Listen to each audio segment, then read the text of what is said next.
Very interesting indeed. So, you all maintain that when the shots were fired, you were in your rooms? Except for me, old boy. I just nipped outside for a spot of air. And me, sir, I was in the downstairs lavatory. Yes, I'm aware of that, Thompson. Maybe you were a bit faster getting out of there. I would have been, sir, but it was rather difficult. When I opened the door, the colonel was standing there holding the gun in a firing position. I thought my number was up. What number? It's just a sign, sir. Can you explain, Colonel? Yes, of course. It's really rather simple. It's the same as thought I had it. Had my chip. Why you had the gun? Oh, yes, I get your meaning now, yes.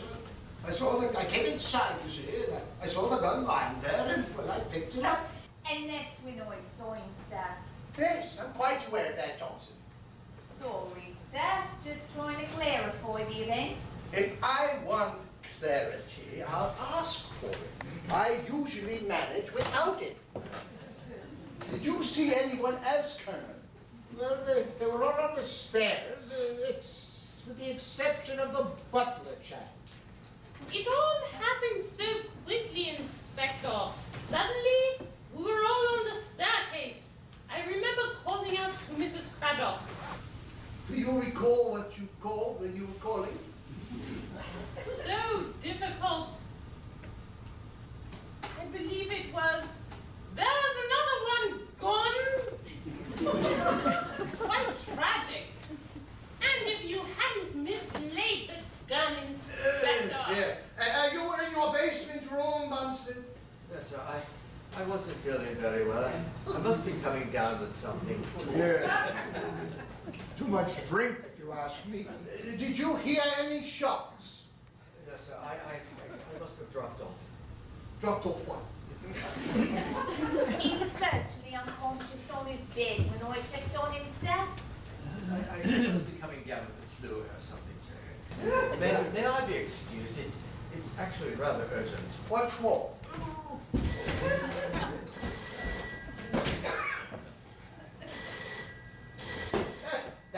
That's a piece of phone. Bedshot, ask Constable Tompkins. I'm feeling much better, thank you, sir. Sergeant? One moment, sir. It's for you, Sarge. Deputy Chief Constable.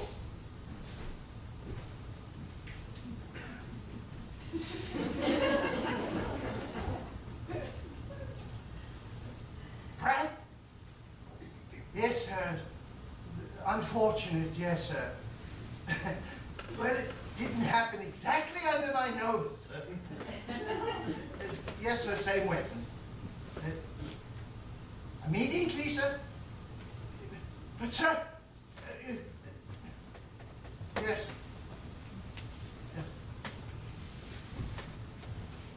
He didn't sound too happy, Sarge. No, he wasn't happy at all. I'm afraid you're in a lot of hot water, Thompson. Right, well, I want to get this cleared up once and for all. I haven't got much time. I've been called back to the station. Another important case. Well, then, we won't detain you, old boy. Not so fast, Colonel. Mrs. Bubbles, you said that before Mrs. Bogshot was killed, she went into the dining room looking for a book. Yes, Inspector. Well, I've taken trouble to interrogate the bookcase. And there was one book that caught my eye aside from the rest. And it is in this book that I believe the answer to our mystery lies. The art of macrame. Does this mean anything to anyone? You disappoint me. I was certain that this book held the key. The key. If I'm not mistaken, this key holds the key. And at a guess, I'd say it's the key to the front door.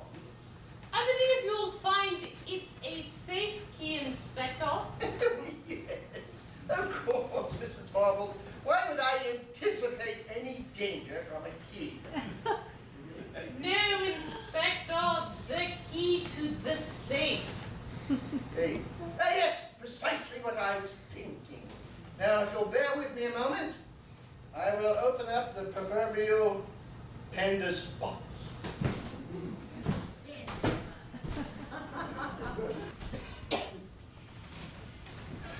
Where is the safe?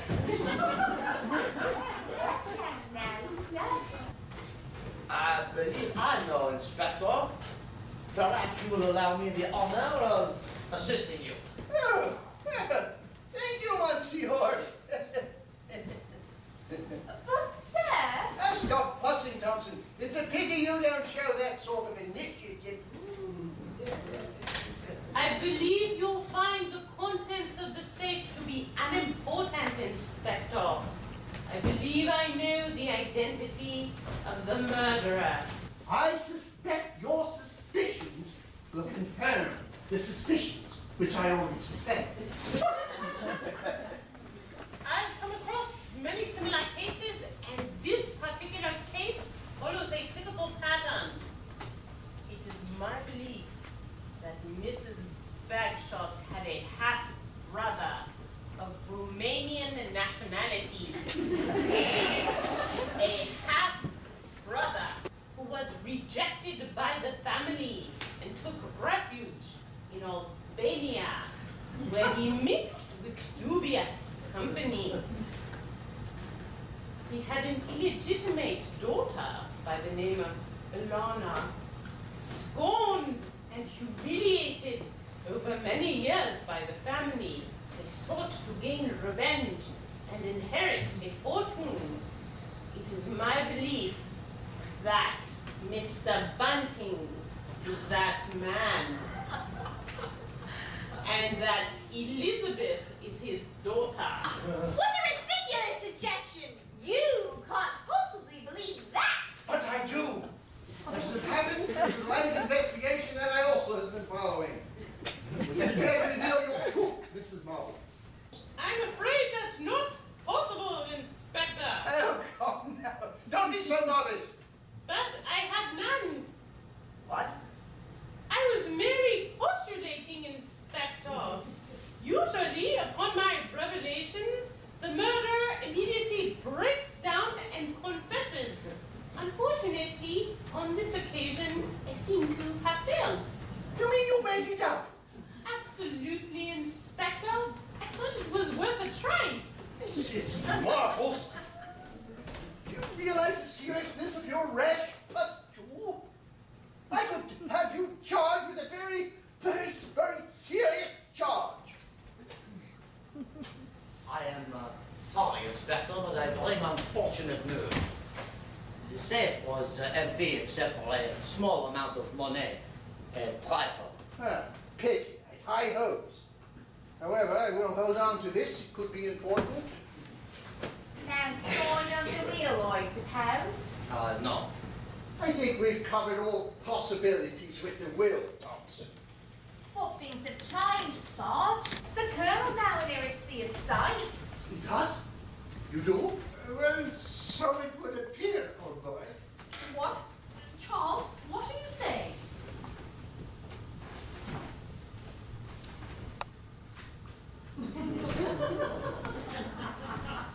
No doubt a surprise.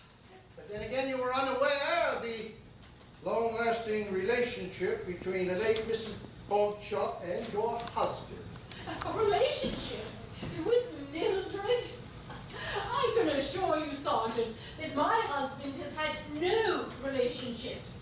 Not even with me. Tell him, Charles. I'm sorry, old girl. I can't. It's true. Don't, Charles. Stop it now. Well, this is really too much, Sergeant. I gave you information in the strictest confidence.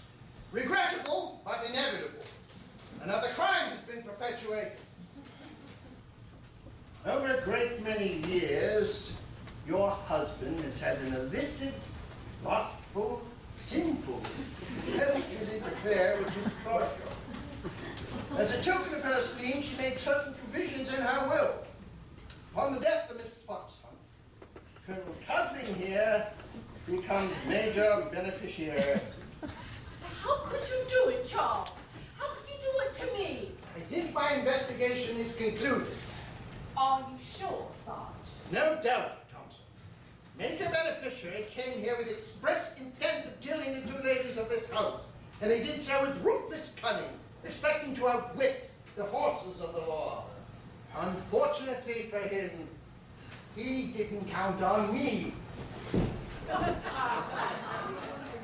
This is preposterous. I think not.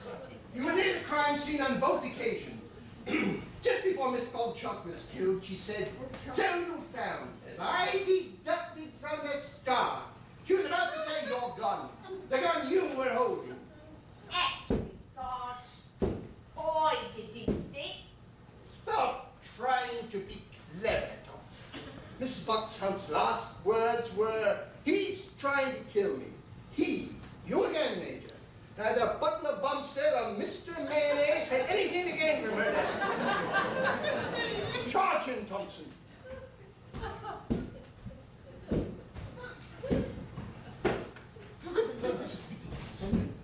You accused me of incompetence, Major.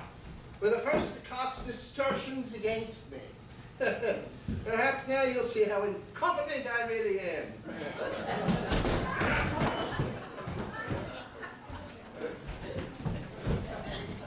My husband may be an adulterant. But there is one thing that you are very wrong about, Sergeant. I think not. I am really wrong. My husband is not the only man with a motive to murder Dorothy. Take Pierre here, or should I say Peter. When Charles was upstairs phoning your superiors, I came down and I overheard Pierre and Elizabeth talking about Dorothy. It seemed that she had some evidence against them. They were planning to kill her. What a ridiculous suggestion.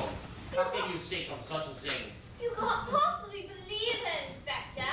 The poor woman is obviously deranged. It must be the shock. She's just trying to protect her husband. Oh, there's no need for you to continue with those phony accents.